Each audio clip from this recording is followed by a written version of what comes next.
qarang o'ralganini. Вообще yomon o'ralgan.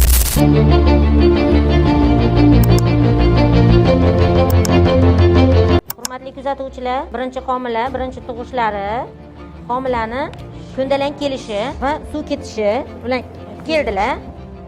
Bularning ekstreniy dardlari bo'lganligi uchun ekstreniy holatda kesir kesish amaliyoti o'tkazamiz. Sababi bu homilador ayolimizda homilaning kelish qismi mayda qo'lchalari va oyoqchalaridan iborat. Buni homilaning ko'ndalang yotishi deyiladi. Hozir operatsiya qilamiz. Jarayonni kuzatib boringlar. Kindik tizimchasi chaqalog'imizni bo'yniga 2 marta, 1 marta yelkasiga o'ralgan holatda tug'ildi. 1 minut davomida kindikdan qon o'tishi davom etayotganligi uchun kindigini kesganimiz yo'q. Tutamiz va bolani onadan ajratamiz.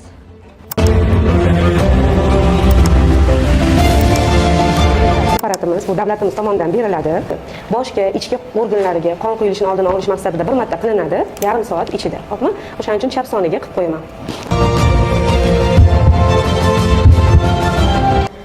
Allohga shukr, operatsiyamizni, jarrohlik amaliyotimizni tugatdik.